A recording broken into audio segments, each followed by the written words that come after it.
Hindu motivational speaker और life coach. और आज के हमारे वीडियो का टॉपिक बहुत ही इंपॉर्टेंट है, जिसके बारे में आप बहुत दिनों से कमेंट बॉक्स में कमेंट करके पूछ रहे थे कि ये वीडियो कब आने वाला है। तो फाइनली वो वीडियो आ चुका है, जिसका नाम है कि आप अपनी इंद्रियों पर, अपने मन पर कंट्रोल कैसे कर सकते हैं। ये वीडियो बहुत ही डिटेल्ड वीडियो है। इसके बाद आपको अपनी इंद्रियों को कंट्रोल करने के लिए या फिर मन को कंट्रोल करने के लिए कोई और वीडियो नहीं देखना पड़ेगा। इसलिए कॉपी और पेन लेकर जरूर बैठ जाना कि जो भी बातें आपको समझ में आ रही है उसको नोट डाउन करते जाना, ताकि आपकी लाइफ में आपको कैसे चेंजेस करने हैं वो आपके पास खुद के नोट्स बने हुए हो।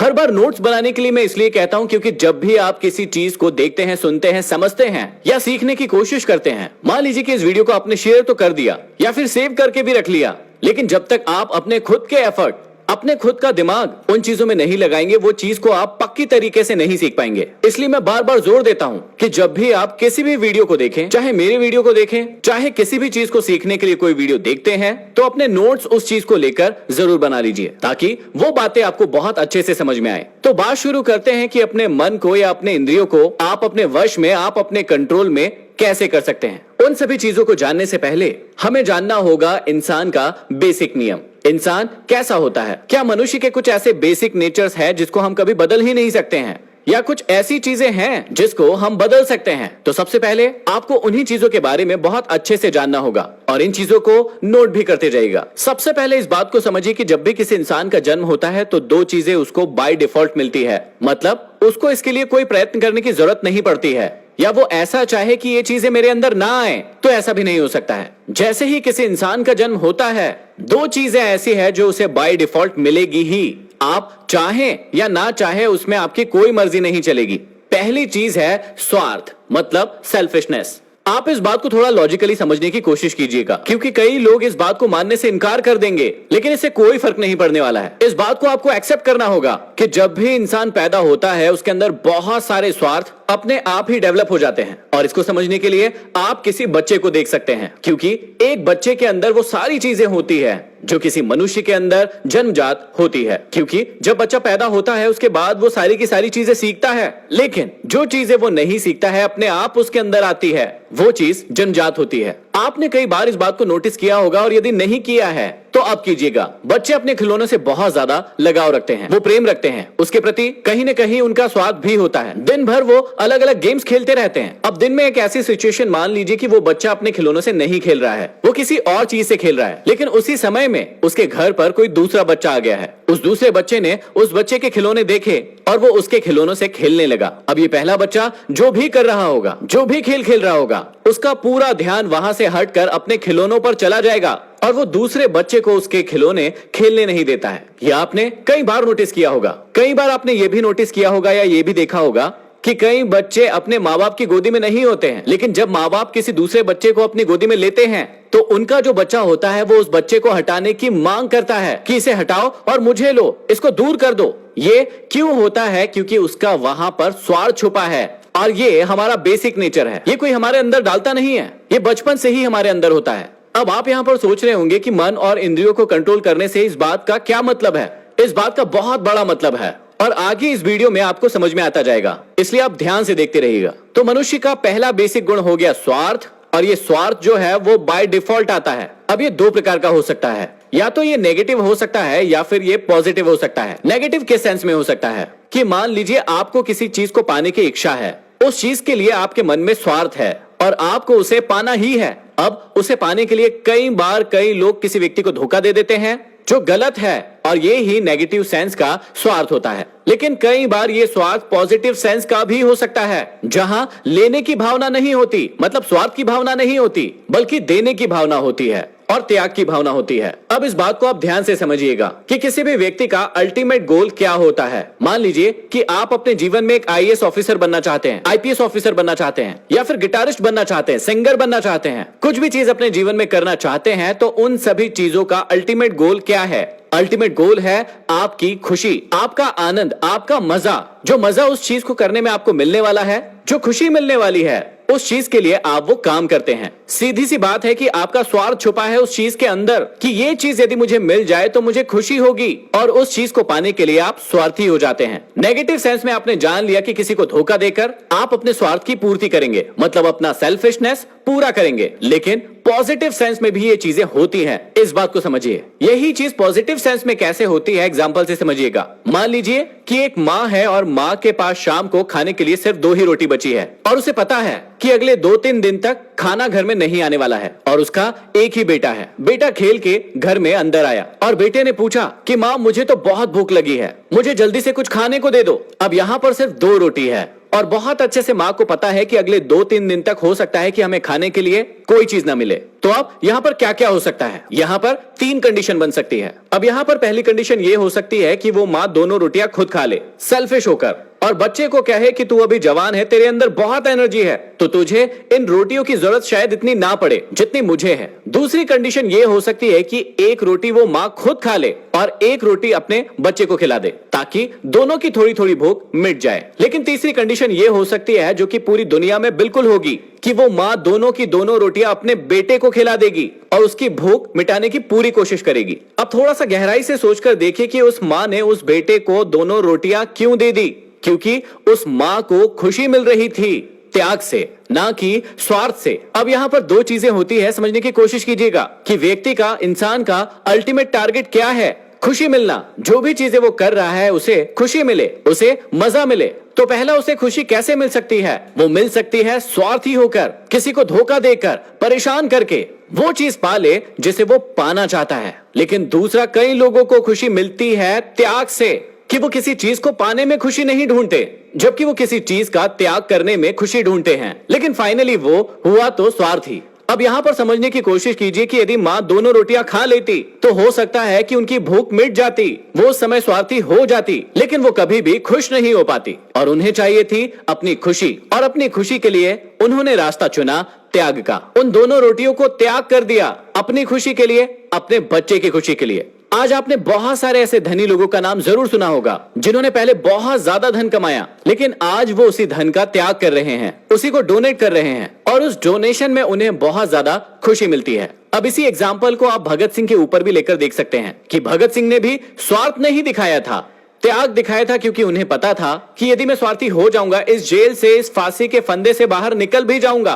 तो मेरे दिल में वो खुशी कभी नहीं मिलेगी। इसीलिए उन्होंने त्याग किया और उस अल्टीमेट खुशी को प्राप्त किया। तो क्या ये बात आपको बहुत अच्छे से समझ में आ गई है कि इंसान का बेसिक नेचर होता है उसका स्वार्थ, उसकी सेल्फिशनेस, जो आता ही है, आप उसे चाहें या ना चाहें, वो आपके अंदर रहेगा ही।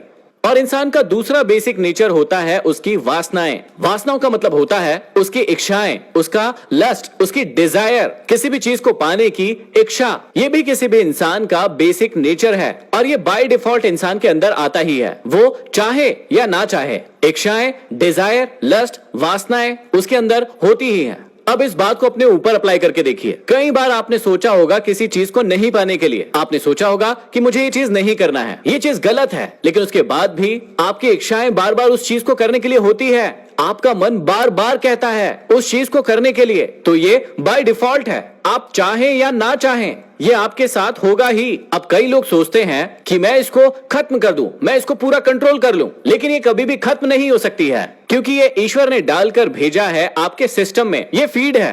तो अब यहाँ तक 2 बातें आपको क्लियर हो चुकी होगी कि पहला स्वार्थ और दूसरा वासनाएं, मतलब लस्ट, इच्छाएं, डिजायर कह सकते हैं आप इसको। ये दोनों ही चीजें आपके अंदर बाय डिफॉल्ट डली हुई है, आप इसे कभी भी खत्म नहीं कर सकते हैं। तो फिर क्वेश्चन ये आता है कि जब स्वार्थ को और वासनाओं को खत्म ही नहीं किया जा सकता, तो फिर हम इसकी बातें क्यों कर रहे हैं? हम इसकी बातें इसलिए कर रहे हैं क्योंकि स्वार्थ को और इच्छाओं को खत्म तो नहीं किया जा सकता है, लेकिन इन पर कंट्रोल किया जा सकता है, और वो कंट्रोल आता है हमारी बुद्धि से। और इसी बात को हमें समझना है, क्योंकि यदि इस बात को आप समझ गए तो आप बहुत अच्छे से समझ जाएंगे कि आप अपनी इंद्रियों पर और अपने मन पर कैसे कंट्रोल कर सकते हैं। इस बात को समझने के लिए हम सिगमंड फ्रॉइड को समझते हैं, जो कि एक बहुत ही फेमस साइकोलॉजिस्ट है, और उन्होंने इस बात को किस प्रकार से समझाया है उसे समझिए। सिगमंड फ्रॉइड ने समझाया है कि जब हम पैदा होते हैं तो पैदा होने के बाद हम एक मन लेकर पैदा होते हैं, जिसे कहते हैं इड, और इड का मतलब होता है हमारा अनैतिक मन, मतलब वो मन जिसके अंदर इच्छाएं होती है, डिजायर होती है, लस्ट होती है, वासनाएं होती है और सेल्फिशनेस होता है। बचपन से ही हर इंसान के अंदर इड वाला मन होता ही है, मतलब अनैतिक मन होता ही है। उसे किसी को डेवलप करने की जरूरत नहीं होती है, उसके लिए आपको किसी क्लास को ज्वाइन करने की जरूरत नहीं होती है, पेरेंट्स को सिखाने की जरूरत नहीं होती है कि आपको स्वार्थी होना है, सेल्फिश होना है, आपको वासनाओं में घिरे रहना है, लस्ट में घिरे रहना है, डिजायर करना है। ये चीज कोई भी व्यक्ति आपको सिखाता नहीं है, बल्कि अपने आप ये आपके अंदर आती है। और ये बात हम बहुत अच्छे से समझ चुके हैं। तो अब मैं जब जब भी इड कहूंगा, इसका मतलब होगा कि वो मन जो आपसे बुरे काम करवाने के लिए आपको मनाता रहता है। इस बात को आप बच्चों वाले एग्जाम्पल से बहुत अच्छे से समझ सकते हैं कि बच्चों को कभी ये नहीं सिखाया जाता कि तुम अपने खिलौने किसी को मत दो। उसे तो ये सिखाया जाता है कि तुम अपने खिलौने दूसरे के साथ शेयर करो, लेकिन उसके बाद भी वो सेल्फिश हो जाता है। उसकी इच्छाएं करती है कि सिर्फ मैं ही अपने खिलौनों से खेलूंगा। इसका साफ सा मतलब है कि इड वाला मन जो है उसके अंदर है, जो उसे अपनी चीजें दूसरों के साथ शेयर करने से मना कर रहा है। अब एक बच्चा जैसे जैसे बड़ा होने लगता है, उसका इड जो है उसके ऊपर हावी होने लगता है, उस पर काबू करने लगता है। लेकिन यहीं पर सबसे इंपॉर्टेंट रोल प्ले करता है हमारा समाज, हमारी सोसाइटी, हमारे माँ बाप, हमारे दादा दादी, क्योंकि वो हमारे दूसरे मन को डेवलप करने में हमारी हेल्प करते हैं, और जिसे कहते हैं सुपर ईगो। सुपर ईगो वो मन होता है जो इड पर कंट्रोल करने के लिए काम करता है। अब फिर से बहुत ही जल्दी से, बहुत ही आसानी से समझ लीजिए कि हमारे अंदर दो मन बन जाते हैं। पहला होता है इड, जो जन्म के साथ ही हमारे साथ आता है, और दूसरे को कहते हैं सुपर ईगो, जो बाद में हमारा समाज, हमारी सोसाइटी, हमारे माता पिता हमारे अंदर डेवलप करते हैं। अब आपको समझाने के लिए इसे और भी आसान कर देता हूं कि इड का मतलब होता है आपका बुरा मन, और सुपर ईगो का मतलब होता है आपका अच्छा मन। इड का मतलब होता है वो मन जो आपसे बुरी बुरी चीजें करवाने के लिए आप पर हावी होता रहता है, और आपका अच्छा मन होता है वो मन जो आपके उस बुरे काम को ना करने के लिए आपको बार बार कहता है। और अब यहीं से शुरू होती है आपके जीवन की असली लड़ाई। आपका इड आप पे बार बार हावी होना चाहता है। इड को ध्यान से देखिए,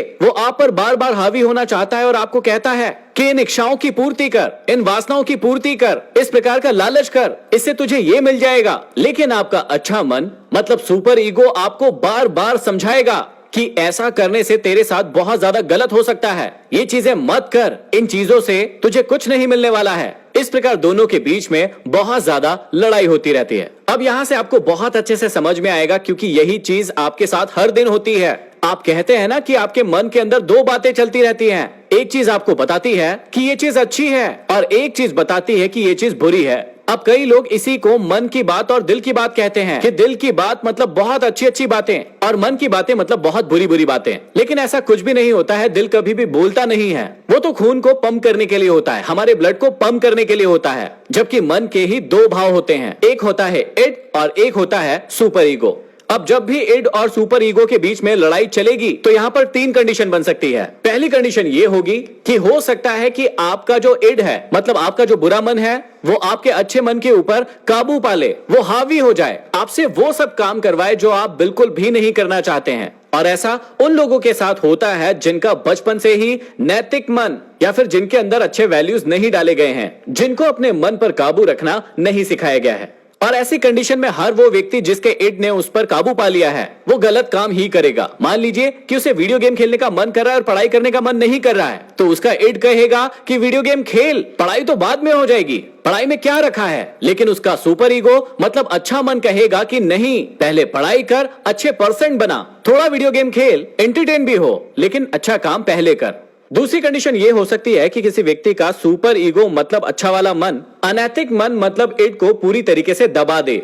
जब भी उसका इड उसके सामने आए और उससे कहे कि तुझे ये वासनाएं पूरी कर लेना चाहिए, तुझे मजा लेना चाहिए, तुझे स्वार्थी हो जाना चाहिए, क्योंकि इससे तुझे बहुत ज्यादा फायदा होगा, उसका सुपर ईगो बार बार उसके सामने आएगा और उससे कहेगा कि मैं तेरी बातें नहीं मानता हूं। और ऐसे ही दूसरी कंडीशन को जो फॉलो करते हैं, ऐसे इंसानों को इस समाज में बहुत ही अच्छा इंसान कहा जाता है। उनके बारे में कहा जाता है कि ये व्यक्ति बहुत ही अच्छा व्यक्ति है, क्योंकि ये अपनी हर इच्छाओं पर काबू कर लेता है, इसके सामने कोई भी इच्छाएं टिक नहीं पाती है। और तीसरी कंडीशन वो है जो आप सभी के साथ होती ही होगी, आपका सुपर ईगो और आपका इड पूरे टाइम में लड़ता ही रहता है, पूरे टाइम में वो आपसे बातें करता ही रहता है। मान लीजिए कि आपको किसी बुरे काम करने के लिए मन हो रहा है, बुरे काम का मतलब कुछ भी हो सकता है। मान लीजिए आपको बहुत मीठा खाने का मन कर रहा है, लेकिन आपके सुपर ईगो ने आपसे कहा कि नहीं, मीठा नहीं खाऊंगा क्योंकि ये मेरे शरीर के लिए बिल्कुल भी अच्छा नहीं है। थोड़ी देर आपका ईड मान गया और उसने कुछ भी मीठा नहीं खाया, लेकिन थोड़ी देर के बाद आपका ईड फिर आपसे कहेगा कि अरे थोड़ा सा खा ले,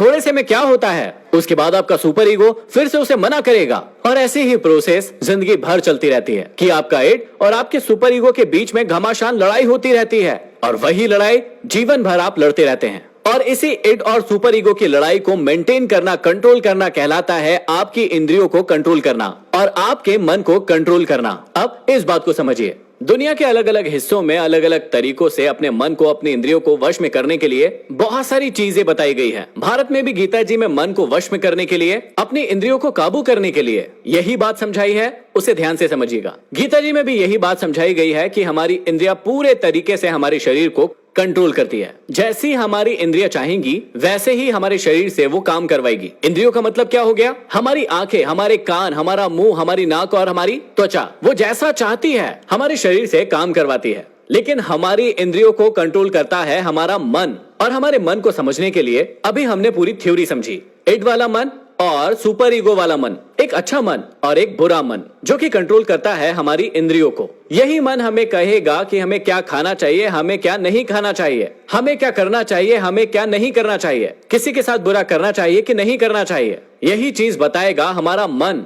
तो सीधा सीधा सा मतलब है कि हमारी इंद्रियां कंट्रोल करती है हमारे शरीर को, लेकिन हमारी इंद्रियों को कंट्रोल करता है हमारा मन, जो कि दो प्रकार का मन है। और हमारे मन को कंट्रोल करती है हमारी बुद्धि, जहां पर हम ज्ञान लेते हैं। वो बुद्धि जिसके बारे में हमने थोड़ी देर पहले ही बात की थी कि हमारे माता पिता, हमारा समाज, हमारी सोसाइटी हमें बचपन से ही क्या सिखाती है, हम खुद अपने आप को क्या सिखाते हैं, वही वो बुद्धि है, वही वो सुपर ईगो वाला मन है जो हमें बुरे काम करने से रोकेगा।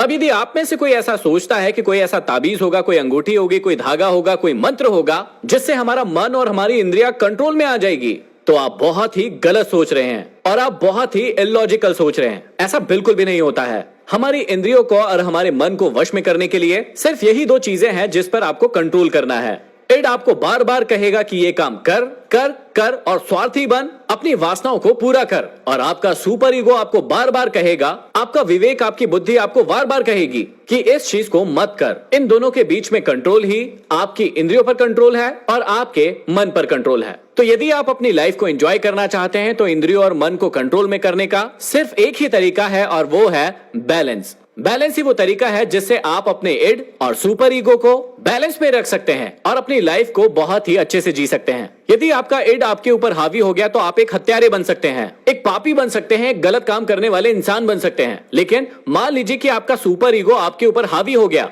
तो आप एक संत बन जाएंगे, मुनि बन जाएंगे और इस सारे संसार को छोड़ने की बात कर देंगे। आपको बहुत ही अच्छे से पता होना चाहिए कि कब आपको अपने इड को मंजूरी देना है और कब आपको आपके सुपर ईगो को मंजूरी देना है, क्योंकि दोनों के बीच में बैलेंस करके ही आप एक बहुत अच्छी लाइफ जी सकते हैं। अब यदि कोई व्यक्ति कहे कि मैं तो खूब मीठा खाऊंगा, खूब मीठा खाऊंगा और खाऊंगा ही, इसका मतलब यह है कि वो अपने इड को बहुत ज्यादा बढ़ावा दे रहा है। और कोई व्यक्ति कह रहा है कि मैं तो आज से बिल्कुल मीठा छोड़ रहा हूं, मैं तो खाऊंगा ही नहीं, जीवन भर नहीं खाऊंगा, इसका मतलब यह है कि आप अपने सुपर ईगो को अपने ऊपर इतना ज्यादा हावी होने दे रहे हैं कि आप किसी भी चीज को करने में गलती मानते हैं, गलत समझते हैं और वो चीज फिर आप नहीं करेंगे, जो कि पूरी तरीके से सही भी नहीं है। बिल्कुल छोटे छोटे से उदाहरणों से समझिए। क्या मीठा खाना पूरी तरीके से गलत है या क्या पूरी तरीके से सही है?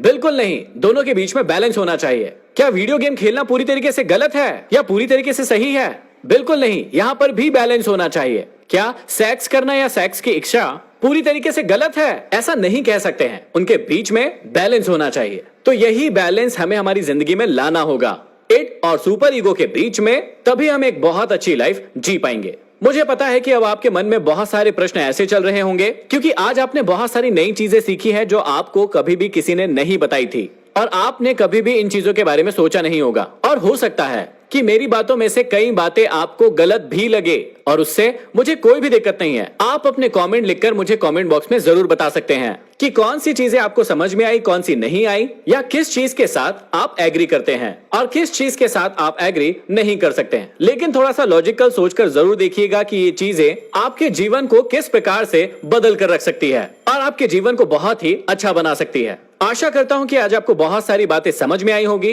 और कमेंट बॉक्स में मुझे कमेंट करके जरूर बताइएगा। लाइक कीजिए इस वीडियो को और शेयर जरूर कीजिएगा और हमारे चैनल को सब्सक्राइब भी कीजिएगा। अगले वीडियो में फिर मिलते हैं किसी नए टॉपिक के साथ। तब तक के लिए धन्यवाद।